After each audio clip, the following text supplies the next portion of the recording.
Hello students, welcome back to my channel. तो हम पढ़ रहे थे कॉन्स्टिट्यूशन ऑफ इंडिया। इस टॉपिक पे मैंने ऑलरेडी 2 वीडियो बनाया है, आप मेरे चैनल को विज़िट करके देख सकते हैं। जो वीडियो है वो इंट्रोडक्शन और प्रियम्बल पे है। तो आज हम पढ़ने जा रहे हैं शेड्यूल को। तो चलिए स्टार्ट करते हैं। पहले समझते हैं कि शेड्यूल क्या है। Schedules are those tables of Indian Constitution which have been those provisions which are not included in Article of Indian Constitution. Schedules वो tables है इंडियन कॉन्स्टिट्यूशन के जो प्रोविजंस को आर्टिकल्स में ऐड नहीं किया गया है। Indian Constitution originally had 8 schedules. 4 more schedules were added by different amendments, now making total of 12. तो देखिए, जब हमारा संविधान बन के रेडी हुआ था तो उस टाइम हमारे पास बस 8 शेड्यूल ही थे, बट डिफरेंट अमेंडमेंट्स के तहत 4 और शेड्यूल्स को ऐड किया गया और अब प्रेजेंट में हमारे पास 12 शेड्यूल है।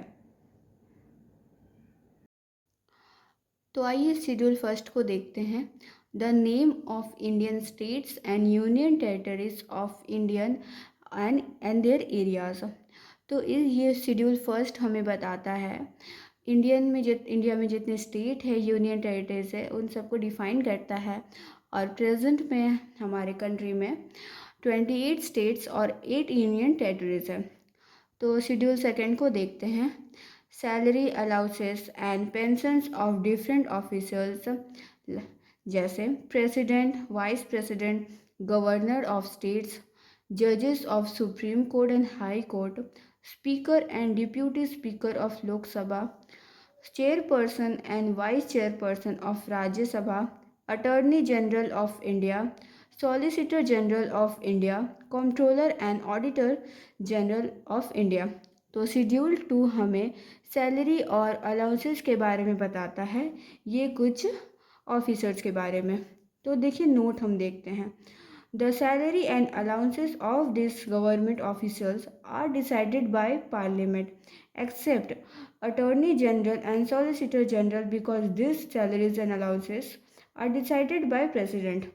तो देखिए ये सारे जिनकी सैलरी है, अलाउंसेस है, ये पार्लियामेंट डिसाइड करता है एक्सेप्ट अटॉर्नी जनरल और सॉलिसिटर जनरल, क्योंकि इनके सैलरी को डिसाइड करते हैं हमारे प्रेसिडेंट। शेड्यूल 3 को देखते हैं। About the oath of different officers of India like member of parliament, member of legislative assemblies, जजेस of supreme court and high court, controller and auditor general. तो शेड्यूल 2 हमें ओथ यानी कि शपथ के बारे में बताता है इन कुछ ऑफिसर्स के। Note, oath of the president, vice president and governors of state are not mentioned in this schedule. The oath of these people are mentioned in article 60, article 69 and article 159। तो देखिए, जो प्रेसिडेंट, वाइस प्रेसिडेंट और governor का जो oath है वो schedule 3 नहीं but article 60, 69 और 159 बताता है। तो चलिए शेड्यूल 4 को देखते हैं। Allocation of members of Rajya Sabha from different states and union territories। Allocation का मतलब होता है ये पावर्स और पोस्ट को डिवाइड करता है राज्यसभा के। Schedule 5 administration and control of schedule caste and tribe area. तो शेड्यूल 5 जो हमारे कंट्री में डिफरेंट स्टेट में जो शेड्यूल कास्ट और ट्राइबल एरिया से उनके एडमिनिस्ट्रेशन को बताता है। ये कुछ ऐसे स्टेट्स हैं जिसके शेड्यूल 5 के एडमिनिस्ट्रेशन बताता है, जैसे Andhra Pradesh, Chhattisgarh, Gujarat, Himachal Pradesh, Jharkhand, Madhya Pradesh, Maharashtra, Orissa, Rajasthan and Telangana. Schedule 6 special provisions for special administrative area. Schedule 6 special provisions बताता है स्पेशल एडमिनिस्ट्रेटिव एरिया, और इसमें 3 स्टेट्स को ऐड किया गया है, जो है ये नॉर्थ ईस्टर्न स्टेट है, असम, मेघालय, त्रिपुरा और Mizoram. Schedule 7 as per article 246 of Indian Constitution, there is a distribution of powers and between state and union powers are distributed as per list of constitution। तो आर्टिकल 246 के तहत ये शेड्यूल हमें 3 list जो आगे हम पढ़ेंगे डिफरेंट स्टेट्स और यूनियन टेरिटरीज के पावर्स को डिवाइड करता है। There are 3 list in Indian constitution. Schedule 7 के तहत 3 लिस्ट को बताया गया है। पहला है यूनियन लिस्ट, ओनली दो subjects of which only union can make law. तो यूनियन लिस्ट के अंदर कुछ जितने भी यूनियन टेरिटरीज है उन सबको रखा गया है उनके खुद के लॉ बनाने के लिए। और पहले इस लिस्ट में 97 सब्जेक्ट था, बट प्रेजेंट में इस लिस्ट में 100 सब्जेक्ट हैं।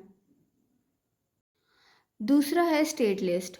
इन दिस दो subjects of which only states can make law. इस लिस्ट के अंदर सिर्फ हमारे इंडिया के स्टेट्स लॉ बना सकते हैं। पहले 66 सब्जेक्ट है पर प्रेजेंट में 61 है। कंकरेंट लिस्ट, दो subject on which both state and union can make law. Concurrent list हमें बोलता है कि स्टेट और यूनियन टेरिटरीज दोनों इस लिस्ट के तहत लॉ बना सकते हैं। पहले इसमें 47 सब्जेक्ट है और अब प्रेजेंट में 52 है।